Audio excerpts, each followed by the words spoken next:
technology bites me. So in all seriousness, the patient's view, and I love what this new collaboration with Grace has brought, because she really does restore the heart to it. She's the one who came up with this line. It's time to humanize interop.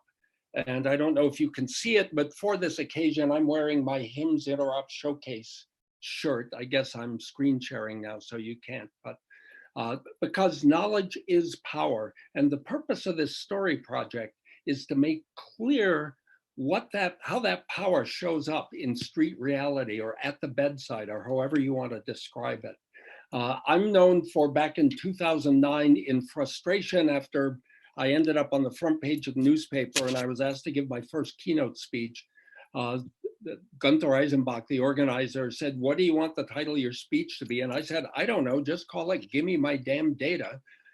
And what was not published, see, this became a slogan, a coffee mug, and even a music video. Ross Martin, the famous informaticist who was at Deloitte at the time, data about me. Well, what was not published at the time was that the second part of that, what I said was, give me my damn data, because you guys can't be trusted with it. And, rather than adding to physician burnout and more mandates and everything on the health system, what I want everybody to hear is you don't have to do it all yourself, Let patients be involved, but that can only happen if we can see the data. So Morgan Gleason, as many of you know, before the ONC national meeting, orchestrated a patient caregiver letter. This is the genesis of what I'm going to be showing you for the next few minutes, with a collection of stories of cases where bad things happened, because patient data wasn't under control. The paternalists say, wait a minute, you guys don't understand, bad things might happen if the data gets out of the EMR. We are here to say bad things already do happen when the data doesn't move around. And even more importantly, good things happen, as you'll see in the next few minutes, when the data does. This is humanizing what FHIR means, what all data interop. I'm a data geek in my career before healthcare, before my near-death cancer experience, but that's a story for another day. When we came out of that ONC national meeting where Grace spoke on stage, we realized that these stories need to be told, and it needs to be a collection that will grow. And it's going to be growing on the Unblock Health site, as you'll hear at the end. Harm can result when we can't see and participate, but good can result when we can. Please, please, please. Yes, of course we need to manage privacy. I wish that everyone who was worried about privacy would be screaming from the rooftops about the egregious violations that Facebook is doing. If you're not familiar with that, look on Twitter for the account Be Like Light. It's a collection of people who are working to create a better alternative. Anyway, these are true stories submitted to this project. The most famous, Regina Holliday's husband, Fred, was denied pain medicine for his metastases. And I'll tell you, if you've ever had bone metastases, as I have, that hurts. He was denied metastases and food at his new hospital because his records didn't get sent along. That's a human consequence, suffering from lack of data mobility. All right, Sue Sheridan, well-known in Washington health circles for her work in quality. She got into it the hard way after one of the two medical disasters in her family was that her husband died when the office staff misplaced a pathology report. She found it in his chart folder a year after he died. The doctor never saw it. See, this isn't just about patient concerns.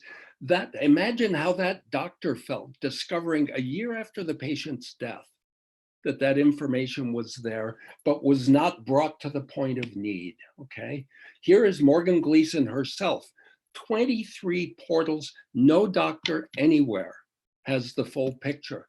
So it's left to her, she's in college now, she had to spend hours getting records from 12 of them while unwell. We can do better, okay? Here's Morgan's mother, Amy, who works in the US Digital Service.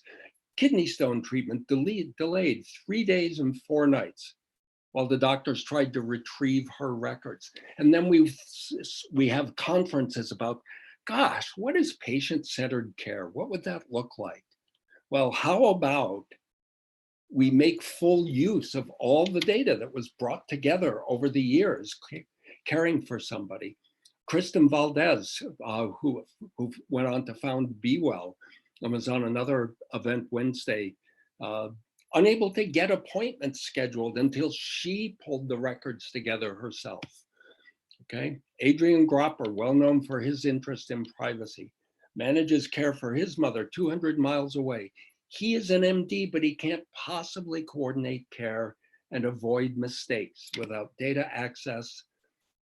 Janice Tufte, her mammogram showed an issue, but nobody ever told her she had to come in for follow-up. It just fell through the cracks. She's the sort of engaged patient, if she'd seen that, she would have done so, but she showed up for her next mammogram and it was denied. She couldn't because she hadn't done the follow-up that she didn't know about. Oy. Gray Patrick Lake, known to a lot of people working in health policy, multiple allergies, former police officer, implanted devices, treated at 5 systems, familiar story. None has her comprehensive record. Here's how that played out in December. She was involved in a horrible high-speed rear-end stoplight accident. And she declined ambulance transport and treatment to the closest hospital because she knew the consequences if she went to a hospital that didn't have her records. They might have harmed her. We can do better, folks, okay? Stacy, I can't pronounce her last name. Her Twitter name is Coffee Mommy. Usually she has this brilliant, bright, beaming smile. I had to dig into a video and get this screen capture with the appropriate expression for this. Look at this. She lived in Colorado. When she moved to California, her first mammogram diagnosed breast cancer. She tried to get the records from Colorado, including some previous breast issues. Feet were dragged, things didn't happen, and over time, eventually she was told, oh, we destroyed the records. How can the doctors in California treating her breast cancer possibly perform to the top of their training without that information that the people in Colorado destroyed? Remember Ross Martin back at the beginning? His wife, Kim, was hidden in that photo. Some years ago, she discovered that she had breast cancer and the doctors needed information on her treatment for, I believe it was lymphoma, when she was a teenager, but those records had been destroyed. So the doctors in the current case had no way to optimize what would be the most powerful potential treatment. So please. And here's Kristen Valdez. Her daughter nearly died of a contraindication. She has to repeat the story every time. And Stacy Hurt with a similar story. 3 patients she was assisting have died while Stacy was trying to pull together the records. Well, and just to come to the end of this part of the presentation, Betty McFalls, a 74-year-old lung cancer patient, she went to MD Anderson for expert treatment. Dr. FedEx the printouts, they got lost. So there she is in Houston. They were going to have to cancel the appointment, but hang on a couple of minutes. And then here is one I've often said in my speeches, patient is not a third person word. Your time will come. And it's been a surprise to me as I've gotten involved in the FHIR community, how many people are in there partly because of their personal experience of, holy crap, can't we do better? Debbie Willis's father, who lived 12 hours away, fell. The hospital diagnosed him with a broken arm and sent him home to take Tylenol. The next day he was incoherent. They took him back. They said he was just in pain. On day 3, he was in a fetal position with pinpoint pupils. A nurse from the hospital visited. And what did she do? She called Debbie 3 states away, asking her if she knew if he'd had a head scan in the hospital. She looked in her app that she'd developed, which does what we anticipate this whole blooming ecosystem of apps will do. And she found from 3 states away that he hadn't. They took him to a different hospital that said, oh, he doesn't just have a broken arm, he's got a massive blood clot in his brain. It was too late for him, but pain meds let him die comfortably. We can do better, okay? Good can result when we do get to see these. Debbie's 91-year-old mother was placed on Benadryl for a rash. You're not supposed to put 91-year-olds on diphenhydramine. It's on the Beers list. She fell, she broke her arm. They put her on oxycodone, another thing you're not supposed to give to people that age. Sent her home. She fell again that night and hit her head. The ER doc checked her, but didn't take her off it. Debbie looked in her app, noticed what was going on, and called in and got things fixed. The patient with no medical training, just because she had access to the information. Remember Betty at MD Anderson? She was savvy enough. She'd brought copies of her data and images. And this is my mom, folks, and it gets personal to me. She had a new eye doctor. They wrongly charted her as diabetic, which led the doctor to wrongly order surgery. Fortunately, my mom's an e-patient, empowered and engaged. And when the doctor said, I'm going to order surgery, my mom said, why? And found out about the chart error. So it saved immense family stress, time and caregiving risk, needless expense. She caught it. And in a completely separate issue, when she was transferred to rehab, her caregiver daughters, my alpha sisters, as I call them, spotted a transcription error. Her thyroid condition was backwards and got it fixed. Because otherwise, you know what? The best doctor in the world would have done the wrong thing, looking at wrong information in the chart. We can say, look, all you doctors and nurses and everybody in the hospitals and clinics ought to be more careful. But I'm not in favor of making life more miserable for the professions that saved my life. My appeal is let patients help, and we can only do that if we can see the information. And yes, we need to take care of the nasty people like Facebook who are irresponsible with our data. But the remedy is not to say, hang on, patients. You know, paternalism is like when you've got a 2-year-old and you say, honey, no, don't touch the stove. You don't understand.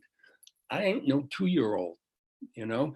If people ought to be looking at the chart and they're not smart enough yet, the remedy is not to send them back to kindergarten. It's to help them get more competent by gaining experience. And Grace, on this call, rigorously checks to see that her anaphylactic morphine allergy is listed in every new chart. It often isn't. She wants a single record that's available everywhere. And finally, when Morgan, remember Morgan with the 23 charts, she is already able to advocate for herself at age 21. She went to college, changed hospitals. She brought along the protocol she had developed over years with her doctor. After she got meningitis, right? She showed it and worked with the new doctor who welcomed the engaged patient. She was able to advocate for herself and get the right treatments. This is the potential. My aim through all of this is to help healthcare achieve its potential with the citizen, patient, consumer, whatever you want to call us, as a competent, empowered partner. Access to patient data. There are more stories coming, folks. Makes a clinical difference. Real harm and benefit are happening now. Don't talk to me about bad things might happen, so we better keep it locked up. It's unconscious. Stories like that are happening every day. Let's fix it, okay? It's time to democratize healthcare. That's the title of this event, with patient-facing APIs, or as Grace puts it, it's time to humanize interop, to see the real life-changing things that happen.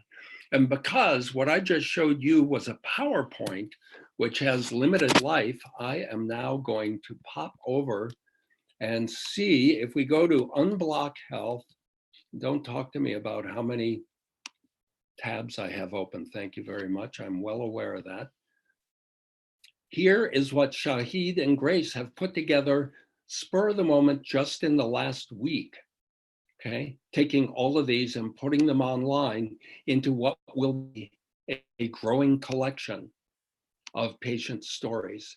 So this is the beginning. This is version 1. It's entirely possible. It's very common when people see this presentation that they say, I have a story like that. And so wisely, Grace and Shahid, if you scroll up, put in a form to submit your own story. Of course, we'll vet them for spam, but and other kinds of tawdry internet experiences. These things are real. This is the patient's perspective. Why we've been working so hard for so long, saying, please give us our data. Grace, if I haven't already used up all our time, do you have anything you want to add? No, I think you did a beautiful job. If there's any questions, we'd be happy to take them offline. Yeah,